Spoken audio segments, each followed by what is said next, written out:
Good morning.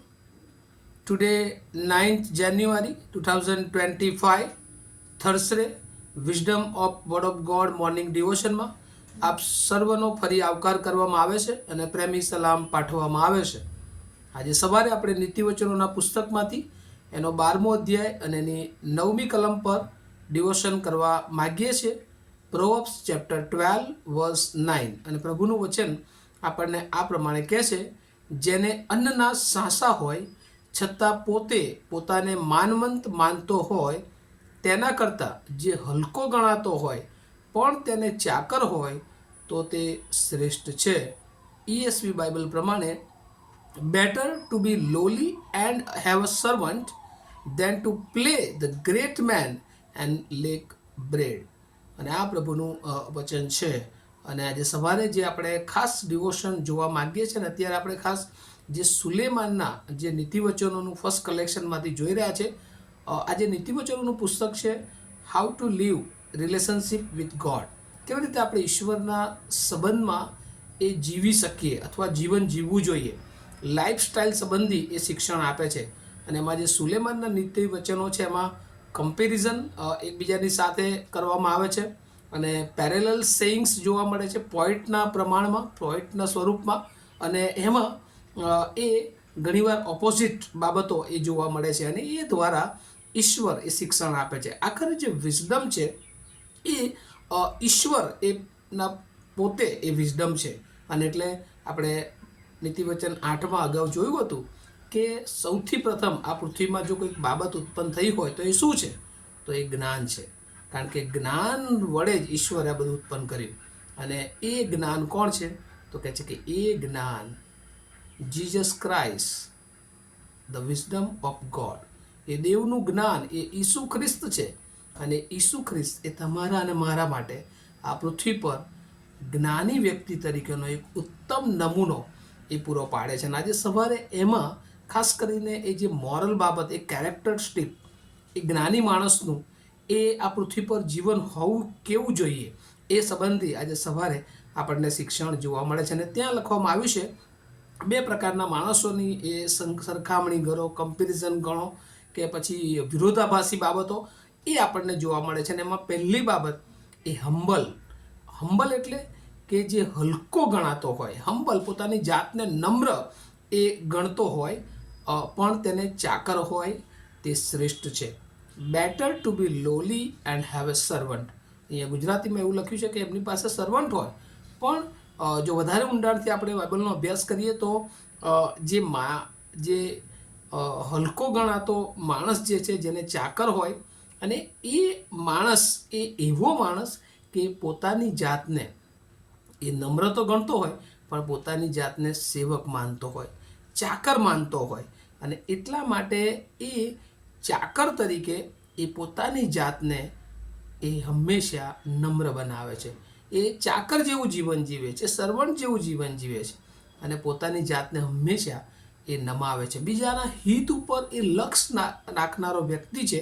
અને હમ્બલનેસ, એ હ્યુમાલિટી, એ માનવતા, બીજાઓનો પ્રત્યેનો પ્રેમ, અને એ પ્રભુ ઈસુ ખ્રિસ્તનામાં આપણે જોઈએ છે આ પૃથ્વી પર નમ્ર ગભાણમાં જન્મ લેવો, માણસ બનીને દેવ હોવા છતાં પણ આ પૃથ્વી પર જન્મ લેવો, માણસ તરીકે બધા જ એ દુઃખો, વિપત્તિઓ એ બીજાના માટે સહન કરવા, મરણ પામવું, આ બધી બાબતો એ ઈશ્વરે એ આ પૃથ્વી પર એક જ્ઞાની માણસ, એક જ્ઞાન તરીકે આપણને શીખવી છે. અને આ નવા વર્ષમાં પ્રભુ આપણને પણ કહે છે કે આ બધી બાબતો આપણી પાસે હોવી જોઈએ. પણ ઘણીવાર એની ઓપોઝિટ બાબત, જેને અન્નના સાંસા હોય છતાં પોતે પોતાને માનવંતો માનતો હોય છે. અને ઘણા બધા લોકો એવા હોય છે કે જે પોતાને ગ્રેટ મેન માનતા હોય છે, પોતાના માન માટે એ લોકો કામ કરતા હોય છે.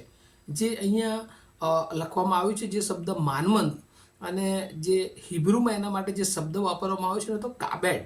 અને એનો અર્થ થાય છે કે પોતાને માનની અથવા વેટી, કંઈક ભારે છે, પોતે કશુંક છે પોતાનામાં એવો દેખાડો કરનાર. અને અહીંયા લખ્યું છે હ્યુમાલિટી બેટર દેન પ્રિટેન્શન. જે આજનો થીમ છે, હ્યુમાલિટી બેટર દેન પ્રિટેન્શન. હવે આ પ્રિટેન્શન એટલે શું? અહીંયા લખ્યું છે એ માનનીય પ્રિટેન્શન, પણ એ પ્રિટેન્શનનો જે હિબ્રુ અર્થ છે કાબેડ, એ થાય છે કે ઢોંગ, ખોટો હક કે દાવો કરનાર, છળ કરનાર, બનાવટ કરનાર માણસ. અને એટલે આજે પોતાનું જે માન શોધે છે ને એ જાણે કે એક પ્રકારનું છળ કરે છે. પોતામાં કશું છે નહીં, પણ એ પોતાની જાતને બહુ માનનીય ગણાવે છે અને પોતાની જાતને હંમેશા એ કમ્ફર્ટ ઝોનમાં મૂકે છે. હું આ જ કરીશ, હું આવી રીતે જ રહીશ, મારું આવી રીતે જ જળવાવું જોઈએ માન.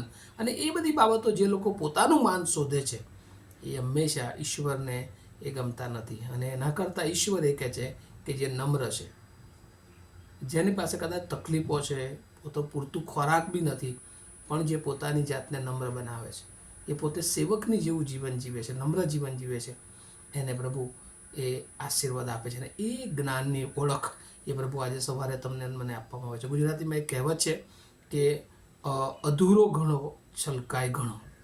જ્યારે માણસ પાસે ઓછું જ્ઞાન હોય છે, કંઈ ના હોય, ત્યારે ઢોંગ કરીને પોતાની જાતને શ્રેષ્ઠ એ માને છે. અને અહીંયા નમ્રતા એ ઢોંગ અથવા છળ કપટ કરતાં શ્રેષ્ઠ છે, એવું આ સેઇંગ્સ, આ વચન એ આપણને શીખવી જાય છે. અને જો નવા વર્ષમાં આપણે પણ એવા કોઈ ઢોંગમાં જીવતા હોય, આપણે પોતાની જાતને ઊંચી કરતા હોય, પોતાને મહિમા આપતા હોય, તો ઈશ્વર આપણને આજે સવારે એ શિક્ષણ આપે છે કે આપણે એ પોતાની જાતને નમ્ર બનાવીએ.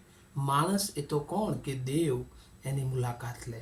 માણસ એ તો કોણ કે દેવ એનું રક્ષણ કરે. માણસ એ તો કોણ કે દેવ એને બચાવે. પણ તેમ છતાં એ પ્રભુનો પ્રેમ, એ પ્રભુની કૃપા, એ પ્રભુની અનુકંપા, એ પ્રભુની દયા પ્રભુ હંમેશા આપણી સાથે રાખે છે. દરેક પરિસ્થિતિમાં પ્રભુ એ દેવ હોવા છતાં માણસ બનીને આપણી સાથે એ હોય છે. અને એટલે જ નાતાલના દિવસોમાં આપણે શીખ્યા કે એ ઇમાનુએલ છે, એ આપણી સાથે છે. એ દેવ હોવા છતાં જો આપણે સાથી છે, તો આપણે તો માણસ છીએ. અને આપણે પોતાની જાતને એ ઊંચો ન કરીએ, પણ હંમેશા આપણા જીવન દ્વારા એ દેવને ઊંચા કરીએ. કારણ કે આ નેચરલ બાબતોમાં જોઈએ છે, જ્યારે કોઈ ઝાડ હોય એને ફળ આવે છે ત્યારે એ નમ્ર બને છે, એ નમે છે. અને એ જ રીતે આપણા જીવનમાં પણ જ્યારે ફળ આવે ત્યારે આપણે નમ્ર બનીએ.